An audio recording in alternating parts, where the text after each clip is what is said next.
Good morning students, કેમ છો? બધા મજામાં ને? તો અગાઉના લેક્ચરમાં તમને પેકમેન પ્રક્રિયાનો સિદ્ધાંત અને એક ઉદાહરણ કરાવી દીધું છે. હવે આપણે આગળ વધીએ એના પહેલા શું કરવાનું છે, રીકેપ કરીએ પેકમેન પ્રક્રિયાનો સિદ્ધાંત. તો સાંદ્ર સલ્ફ્યુરિક એસિડની હાજરીમાં ફિનોલને મેલિક એસિડ અથવા બીટા કીટો એસ્ટર વચ્ચે સંગનન પ્રક્રિયા થવાથી શું થશે? ચક્રીયકરણ થાય, સાયક્લાઇઝેશન થાય, રિંગ ફોર્મેશન થાય ને આપણને મળે કુમારીન અને તેના વ્યુત્પન્નો મેળવવાની પ્રક્રિયાને શું કહેવામાં આવે છે? પેકમેન પ્રક્રિયા. આ પ્રક્રિયામાં સંગનનકર્તા તરીકે phosphorus pentoxide, phosphoryl chloride, P2O5, POCl3, zinc chloride, ZnCl2 અને અથવા એલ્યુમિનિયમ ક્લોરાઇડ AlCl3 વગેરે લેવામાં આવે છે, વાપરવામાં આવે છે. આ પ્રક્રિયામાં જે નિપજ મળે તેનું બંધારણ લીધેલ સંગનનકર્તાને આધારે બદલાય છે. તો આપણે જોઈએ પ્રક્રિયાનો સિદ્ધાંત. ફરીથી તમને રીકેપ કરાવું છું, એટલે ઉદાહરણ પછી આપણે જોઈએ પ્રક્રિયાની ક્રિયાવિધિ. તો પ્રક્રિયાનું નામ છે પેકમેન પ્રક્રિયા.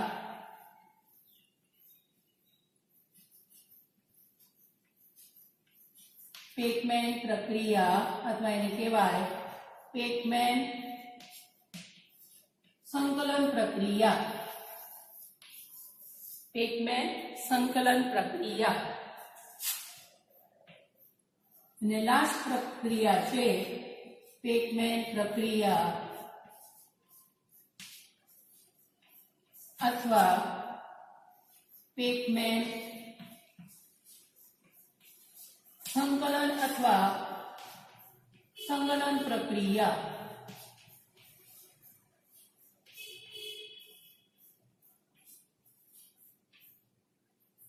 એના છે તમારે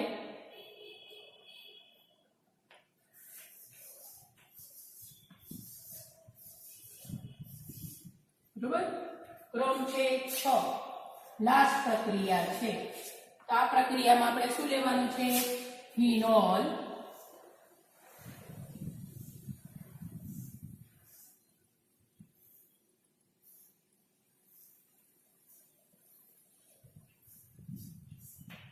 આ છે ફિનોલ.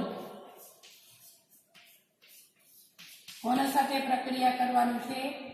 મેલિક એસિડ સાથે. મેલિક એસિડ એટલે શું થાય? 2 હાઇડ્રોક્સી બ્યુટેન 1,4 શું આવશે? 1,4 ડાયોઇક એસિડ.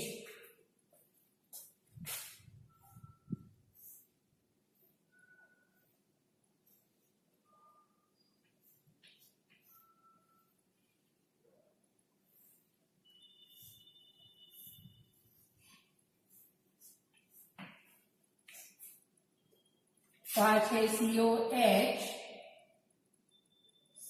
CH2, CHOH. પછી શું આવશે આમાં?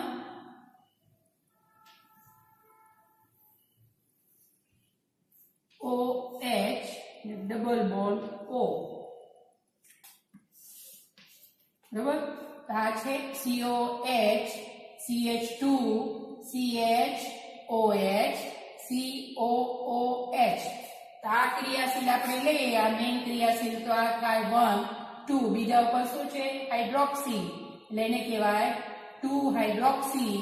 અને આ છે 1, 2, 3, 4 એટલે બ્યુટેન 1,4 ડાયોઇક એસિડ અથવા એને શું કહેવામાં આવે છે?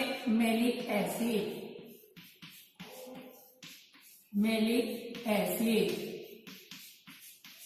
સાંદ્ર સલ્ફ્યુરિક એસિડ. સાંદ્ર સલ્ફ્યુરિક એસિડની હાજરીમાં શું થશે? ચક્રીયકરણ થાય, રિંગ ફોર્મેશન થાય અને ડિહાઇડ્રેટિંગ એજન્ટ તરીકે સલ્ફ્યુરિક એસિડ વપરાય. અને આમાંથી શું થશે? પહેલા ફોર્મિક એસિડ દૂર થાય, ફોર્મિક એસિડ દૂર થાય જેનું વિઘટિત થાય કાર્બન મોનોક્સાઇડ અને H2O. પછી ચક્રીયકરણ થાય, સાયક્લાઇઝેશન થાય, અને એમાંથી 2 અણુ પાણી ગુમાવે છે, H2O ગુમાવે. એટલે આ પ્રક્રિયામાં શું થશે? રિંગ ફોર્મેશન, ચક્ર બનશે. રિંગ ફોર્મેશન રિએક્શન કહેવાય. ફોર્મેશન રિએક્શન, ચક્ર બને છે. રિંગ ફોર્મેશન ચક્ર બને છે. તો આપણને આમાંથી મળશે કુમારીન વ્યુત્પન્ન.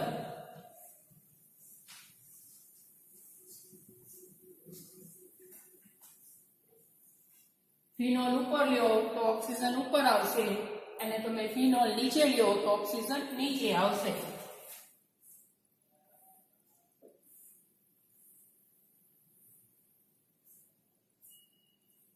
આને કહેવામાં આવે છે કુમારીન.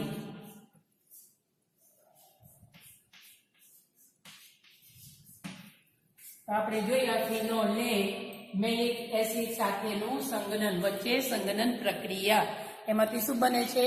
કુમારીન. પછી જ્યારે ફિનોલ ને બીટા કીટો એસ્ટર સાથે પ્રક્રિયા કરીએ તેમાંથી આપણને શું મળે છે?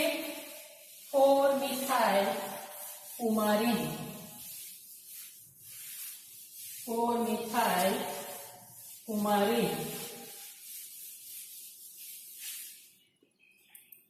અગાઉ તમને કરાવી દીધું છે ફિનોલ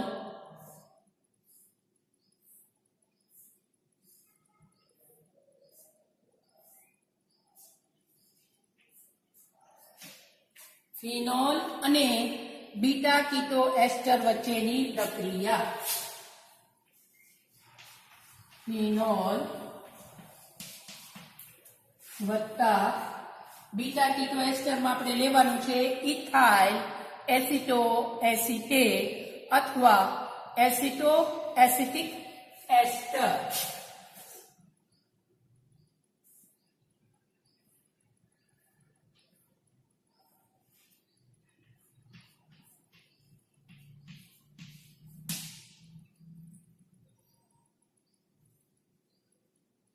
બરોબર, આ છે CO2H5, આ થશે CH2 અને આવશે CH3CO.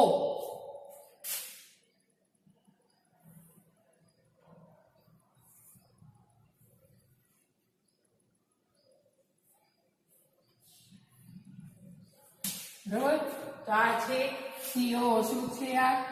CH3CO, CH3CO, CH2, CH2CO, C2H5.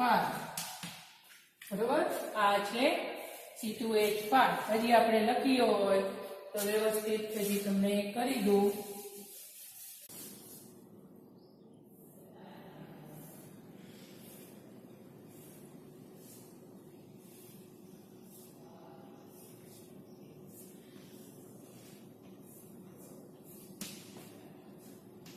Phenol વત્તા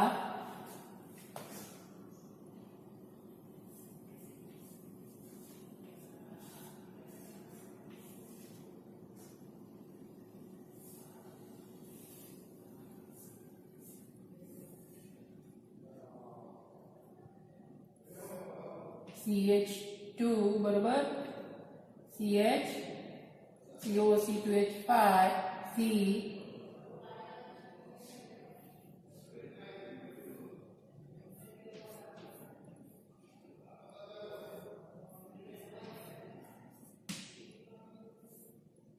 આ છે COCH2H5 CH double bond CHO CH3 તો આને શું કહેવાય બીટા કીટોનું આપણે શું કરી નાખ્યા છે ઇનોલ સ્વરૂપ બીટા કીટો એસ્ટરનું શું છે ઇનોલ સ્વરૂપ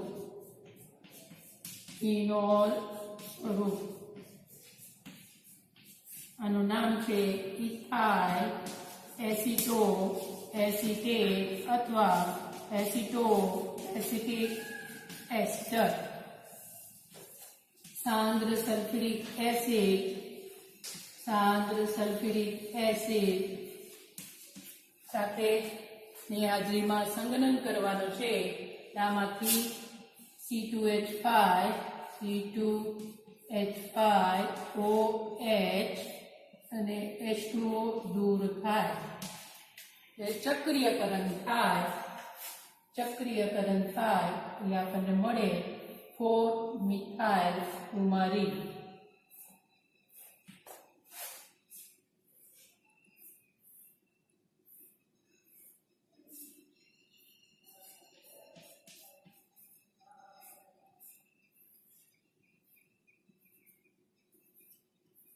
સાથે 4 મિથાઇલ કુમારીન તો હવે આપણે જોઈએ પ્રક્રિયાની ક્રિયાવિધિ નીચે પ્રમાણે બે રીતે સમજાવી શકાય છે પ્રક્રિયાની ક્રિયાવિધિ નીચે પ્રમાણે બે રીતે સમજાવી શકાય છે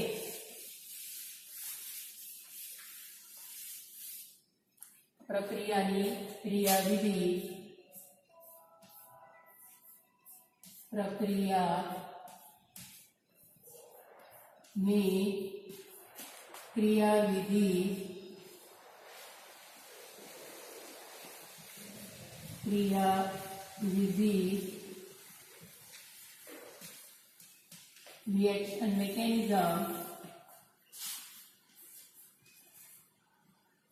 reaction mechanism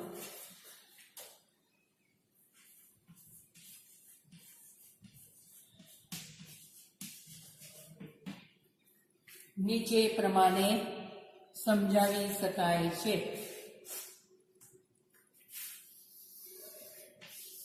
વોન પેકમેન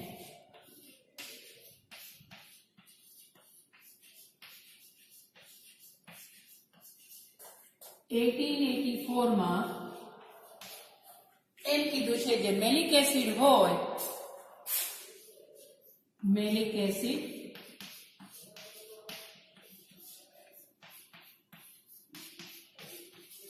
નું વિઘટનથી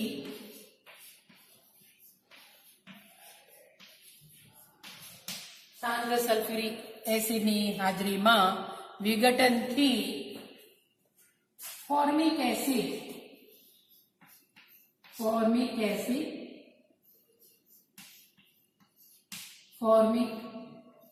એસિડ અને મેલોન એલ્ડિહાઇડિક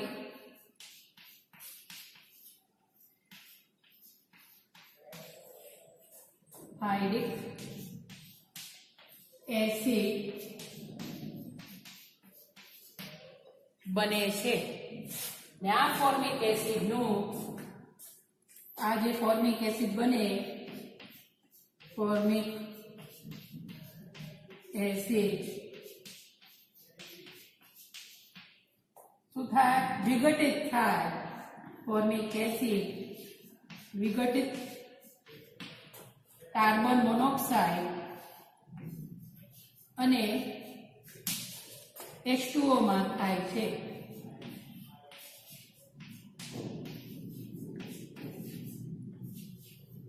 બરોબર અને આ જે મેલોન એલ્ડિહાઇડિક એસિડ અને ફિનોલ વચ્ચે યોગશીલ નિપજ મળે ફિનોલ અને મેનોલ એલ્ડિહાઇડિક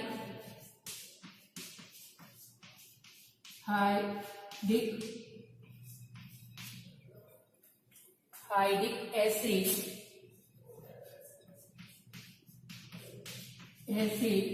વચ્ચે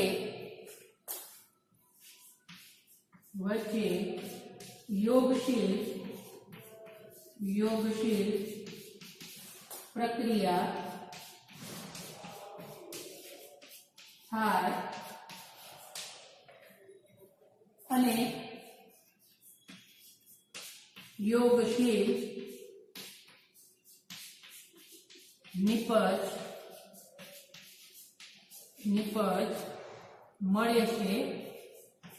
મળે છે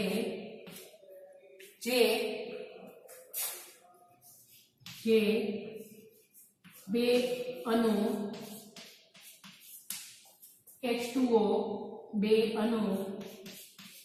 H2O ગુમાવી ને ચક્રીયકરણથી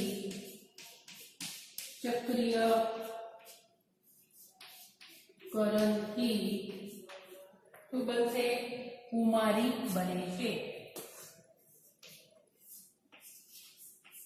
કુમારી બને છે. આ પહેલામાં થશે ફિનોલ અને મેલિક એસિડ વચ્ચે થતું સંઘનન પ્રક્રિયા.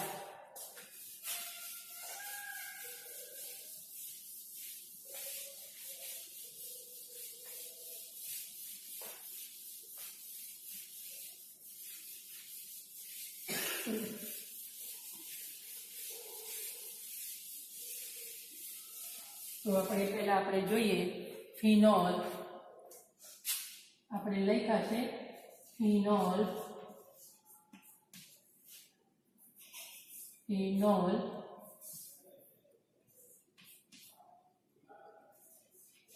અને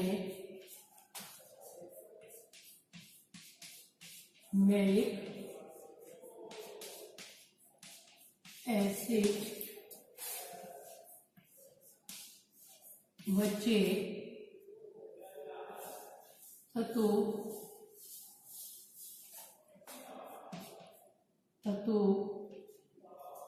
સંઘનન પ્રક્રિયા. અગાઉ કીધું છે કે મેલિક એસિડનું શું થશે? વિઘટન થાય, ડિકમ્પોઝિશન થાય, એમાં બને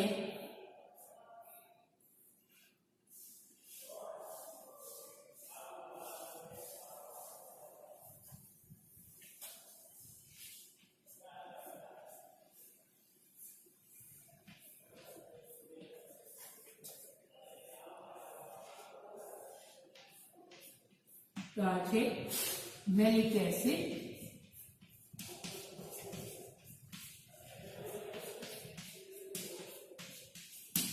અને સાંદ્ર સલ્ફ્યુરિક એસિડની હાજરીમાં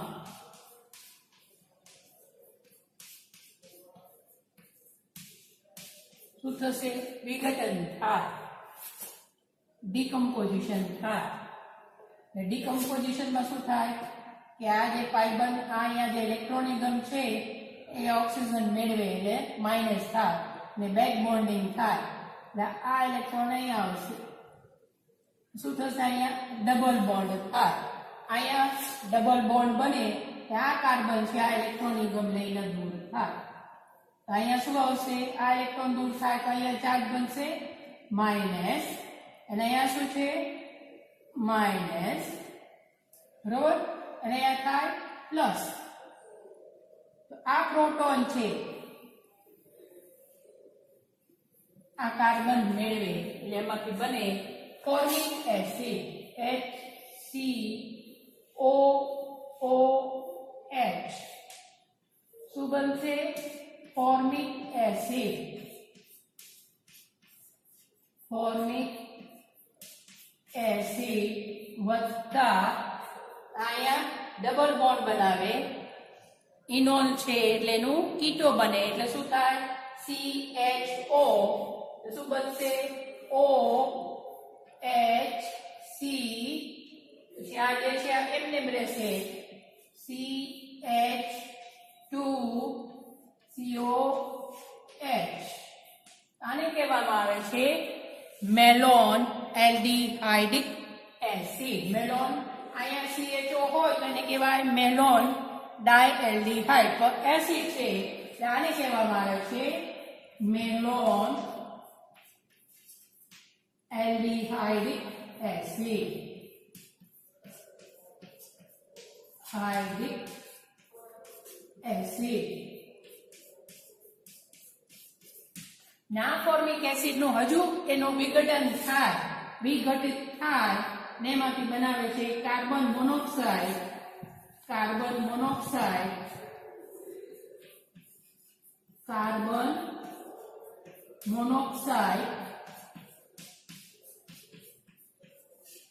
વત્તા H2O આ તો બધું સાઇડ પ્રોડક્ટ છે બાય પ્રોડક્ટ છે એની કઈ કામ નથી બરાબર તો ફોર્મિક એસિડ ફરીથી એનું વિઘટન થાય એમાંથી કાર્બન મોનોક્સાઇડ અને H2O બને અને મેલિક એસિડ નું વિઘટન થી ડીકમ્પોઝિશન થી ફોર્મિક એસિડ અને મેલોન એલ્ડિહાઇડિક એસિડ બને હવે ફિનોલ અને મેલોન એલ્ડિહાઇડિક વચ્ચે શું થશે યોગશીલ પ્રક્રિયા થાય એટલે યોગશીલ પ્રક્રિયા થાય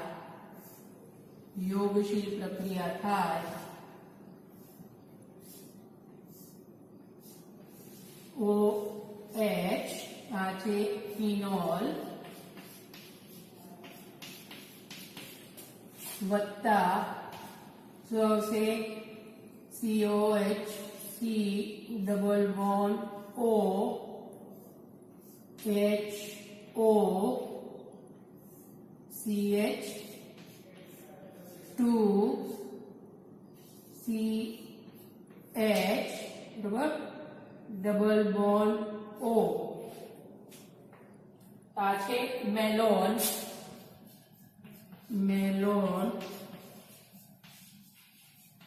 એલ્ડિહાઇડ એસિડ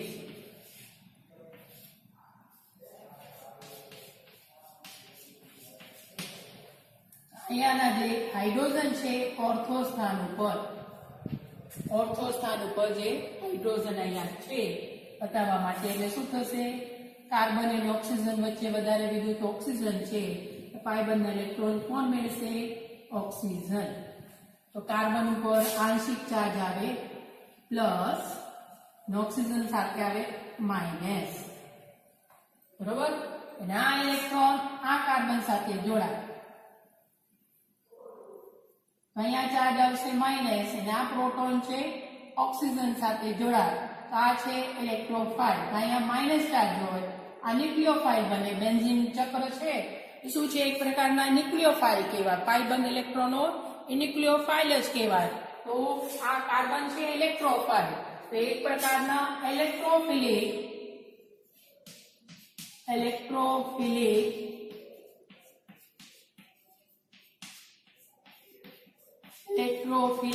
શું થશે યોગશીલ પ્રક્રિયા થાય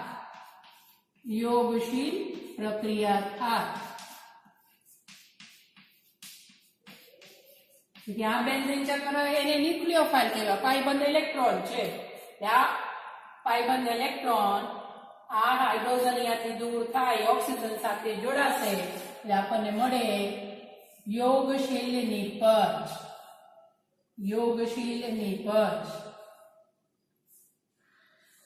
અહીંયા શું આવશે અહીંયા જે છે એમને રહે OH બરોબર અહીંયા પ્લસ ચાર્જ છે અહીંયા માઇનસ છે આમાંથી ખાલી H દૂર થાય એટલે આ ઇલેક્ટ્રોન છે કાર્બન સાથે શું બનાવશે ચક્ર બનાવે અહીંયા બંધ બનાવશે કાર્બન સાથે જે ઇલેક્ટ્રોફાઇલ છે અહીંયા આવશે CH બરોબર અને આ પાઈ બંધ તૂટે છે એટલે સિગ્મા બંધ બને અને ઓક્સિજન છે આ પ્રોટોન છે ઓક્સિજન સાથે જોડાય શું આવશે OH. બાકી છે તમારે એમને એમ લખવાનું છે અહીંયા આવશે CH બતાવવા માટે પ્રક્રિયામાં CH2 થાય અહીંયા આવશે C ડબલ બોન્ડ O અને HO ઓક્સિજન. બરોબર આ છે HO. હજી આપણે વ્યવસ્થિત લખી દઉં અહીંયા થશે HO. બરોબર હવે જ્યારે સલ્ફ્યુરિક એસિડની હાજરીમાં ચક્રીયકરણ થશે હવે શું થશે ચક્રીયકરણ થાય સાયક્લાઇઝેશન. હવે જોજો આ ઇલેક્ટ્રોન આ પ્રોટોન H પ્લસ એટલે ઓક્સિજન થાય માઇનસ આ થશે માઇનસ આમાંથી હાઇડ્રોક્સાઇડ આયન એટલે કાર્બન ઉપર ચાર્જ શું આવશે પ્લસ આ ઓક્સિજન અને આ કાર્બન વચ્ચે બંધ બને અને આમાંથી H પ્લસ આમાંથી હાઇડ્રોક્સાઇડ આયન અને આમાંથી પ્રોટોન H પ્લસ આ ઇલેક્ટ્રોન એકમ છે આ અહીંયા જોડાશે એટલે બે અણુ પાણી ગુમાવે છે ને એમાંથી પરિણમે આપણને શું મળશે કુમારીન. કેટલા અણુ અહીંયાથી OH અહીંયાથી H પ્લસ અહીંયાથી OH માઇનસ અને અહીંયાથી H પ્લસ અને આ ઇલેક્ટ્રોન અહીંયા જોડાય એટલે કાર્બન કાર્બન વચ્ચે ડબલ બોન્ડ આવે એટલે આપણને મળે કુમારીન. અહીંયા શું લખવાનું છે -2H2O. કોના હાજરીમાં થાય છે સલ્ફ્યુરિક એસિડની હાજરીમાં. અહીંયા આવશે ડબલ બોન્ડ અહીંયા ડબલ બોન્ડ અહીંયા ડબલ બોન્ડ O ઓક્સિજન કોના સાથે બંધ બનાવે છે આ કાર્બન સાથે અહીંયા આવશે C ડબલ બોન્ડ O પછી અહીંયા ઓલરેડી CH છે CH અહીંયા શું આવે છે ઇલેક્ટ્રોન અહીંયા આવે છે આ કાર્બન કાર્બન વચ્ચે શું આવશે અહીંયા સિંગલ બોન્ડ CH અહીંયા ડબલ બોન્ડ આને કહેવાય અને શું કહેવામાં આવે છે કુમારીન.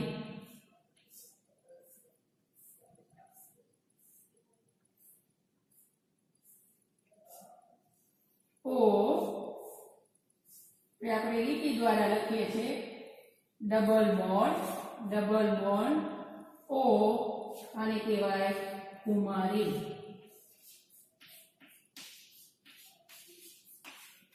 તો આવી રીતે પ્રક્રિયા થાય મેલિક એસિડમાંથી મેલોનાલ્ડિહાઇડિક એસિડ બને પછી ફિનોલ સાથે યોગશીલ પ્રક્રિયા થાય એક પ્રકારના ઇલેક્ટ્રોફિલિક યોગશીલ પ્રક્રિયા થાય એમાંથી ચક્રીયકરણ થાય બે અણુ H2O ગુમાવે એટલે આપણને શું મળશે કુમારીન પરિણમે છે મળે છે.